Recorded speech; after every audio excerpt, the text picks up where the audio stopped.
Kali ini kita akan bedah tuntas playbook investasi Yudo Sadewo, salah satu investor muda yang paling banyak dibicarakan di dunia kripto dan saham Indonesia. Gimana sih caranya investasi awal yang cuma 500.000 bisa jadi portofolio jutaan dolar? Nah, kita akan kupas tuntas perjalanannya, strateginya, dan mindsetnya. Dan yang menarik, semuanya ini ternyata berawal dari pengamatan sederhana terhadap semangkuk mie ayam. Oke, ini dia peta jalan kita. Kita mulai dari kenapanya dia, lalu kita bahas masalah uang fiat menurut dia, kita bedah playbook investasinya, lihat prediksinya untuk tahun 2026, dan terakhir, kita ambil apa sih kunci suksesnya. Jadi, apa sih yang bikin seorang investor yang udah sukses mau repot-repot ngomong ke publik? Kan bisa aja diem-diem, ya kan? Nah, buat Yudo, ternyata semua ini berawal dari pengamatan yang super simple pas dia masih kecil. Pertanyaan ini nih pemicunya. Kenapa harga mie ayam naik terus? Pertanyaan simpel tentang kenapa nilai uang kita kok turun terus, itu yang jadi titik awalnya. Dari sinilah dia jadi nggak percaya sama mata uang fiat dan mulai berburu aset yang nilainya nggak gampang tergerus waktu. Nah, dari pengamatan soal mie ayam tadi, Yudo sampai ke satu kesimpulan yang fundamental. Dia percaya ada masalah mendasar sama sistem uang yang kita pakai sehari-hari ya, uang yang dicetak pemerintah itu. Argumennya tuh simpel banget sebetulnya. Uang fiat itu kan bisa dicetak terus-terusan tanpa batas. Nah, karena itu, nilainya jadi nggak stabil. Gimana mau jadi penyimpan nilai yang beneran kalau daya belinya aja terus-terusan turun gara-gara inflasi? Masuk akal kan? Konteks sejarah ini penting banget. Ingat krisis keuangan global 2008? Itu nunjukin betapa rapuhnya sistem perbankan kita. Nah, dari puing-puing krisis itulah muncul sebuah solusi, sebuah respons. Lahirlah Bitcoin di 2009. Aset digital yang pasokannya terbatas. Ini yang dilihat investor kayak Yudo sebagai jawaban atas masalah uang fiat tadi. Oke, sekarang kita masuk ke bagian intinya. Gimana keyakinan soal uang fiat tadi membentuk strategi investasinya? Ternyata dia punya dua pendekatan yang sangat-sangat berbeda. Coba lihat deh, alokasi portofolio kriptonya. Jelas banget kan, mayoritas itu ditaruh di aset raksasa kayak Bitcoin dan Ethereum. Ini fondasinya.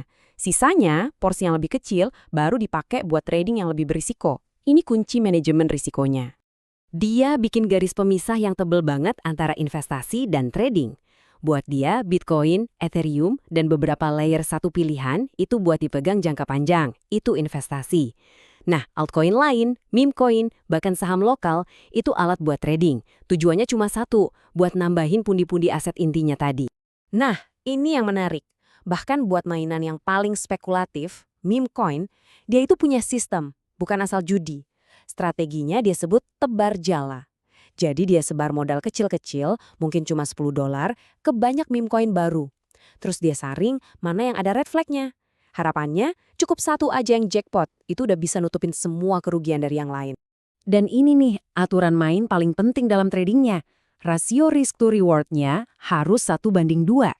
Gampangnya gini, kalau dia mau merisikokan 1 juta rupiah, potensi untungnya harus minimal 2 juta rupiah. Kenapa ini penting? Karena dengan begini, dia nggak harus selalu menang untuk tetap profit. Filosofi dua dunia ini dia bawa juga ke pasar saham. Untuk saham AS yang isinya perusahaan-perusahaan raksasa dan stabil kayak Nvidia atau Walmart, dia investasi jangka panjang. Tapi buat saham Indonesia yang menurut dia lebih bergoyang, dia murni trading, cuma cari untung dari pergerakan harga jangka pendek. Oke, kita udah lihat strateginya. Sekarang, kita masuk ke bagian yang mungkin paling kontroversial, prediksinya buat tahun 2026. Ini cukup berani dan beda dari kebanyakan orang. Ini dia prediksinya, tahun 2026 nggak ada bear market. Wow, jadi pas banyak orang udah siap-siap buat crypto winter lagi, Yudo malah bilang sebaliknya. Menurut dia, faktor makroekonomi global bakal mencegah pasar anjlok parah. Dasar argumennya cuma satu, The Fed alias Bank Sentralnya Amerika. Dia lihat polanya jelas banget. Coba lihat, 2018 The Fed naikin suku bunga, Bitcoin anjlok. 2022, The Fed ngelakuin hal yang sama, Bitcoin anjlok lagi. Nah, prediksinya untuk 2026, The Fed justru bakal melonggarkan kebijakan. Jadi menurut dia, nggak akan ada bear market yang panjang dan dalam. Penting nih, dia ngebedain antara bearish sama bear market. Kalau harga turun 30%, itu bearish, koreksi biasa. Masih sehat kok dalam siklus bull market. Nah, kalau bear market, itu beda cerita. Itu tren turun yang panjang, berbulan-bulan, bahkan tahunan, di mana minat orang hilang total. Pasar jadi sepi banget. Jadi, dengan asumsi nggak ada bear market yang parah, berapa target harga Bitcoin-nya? Menurut analisisnya, Bitcoin bisa mencapai level tertinggi baru di kisaran $150.000 pada tahun 2026. Ya, antara $140.000 sampai $160.000. Oke, kita udah bahas strateginya, prediksinya, tapi semua itu nggak akan jalan tanpa mindset yang benar. Jadi, apa sih pola pikir yang membedakan pemenang dan pecundang di pasar yang kayak roller coaster ini? Jawabannya, menurut Yudo, cuma satu kata, sabar. Sesimpel itu. Katanya orang tuh nggak sabaran, padahal pasar itu kan siklus, naik turun. Cuma orang yang sabar yang bisa ngelewatin gejolaknya, dan akhirnya panen hasilnya di jangka panjang. Nah, ini dia prinsip-prinsip inti yang harus dipegang. Sabar, jangan panik. Kelola resiko, jangan pernah all in. Hindari FOMO, jangan ngejar kereta yang udah jalan. Lakukan riset sendiri, jangan cuma ikut-ikutan. Dan yang paling penting, bedain antara resiko yang terukur sama judi. Intinya, sukses itu bukan soal nemu koin ajaib, tapi soal disiplin dan kontrol emosi. Dan ada satu hal penting yang perlu dicatat. Dia memang pewaris kebijaksanaan dari ayahnya soal finansial. Tapi, dia juga seorang perintis. Modal awalnya yang 500.000 itu bukan dari keluarga, itu dia cari sendiri. Menurutnya, ini penting banget karena itu ngajarin dia nilai uang yang sesungguhnya sejak awal. Jadi, apa takeaway utamanya? Jangan jadi permabul yang selalu optimis atau permaber yang selalu pesimis. Jadilah seorang permarealis. Lihat kenyataan pasar dan sesuaikan strategi kita.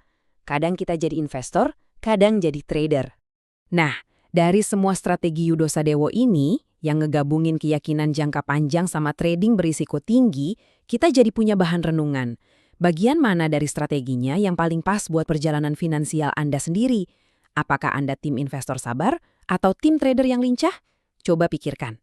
Terima kasih sudah menyimak ulasan kali ini.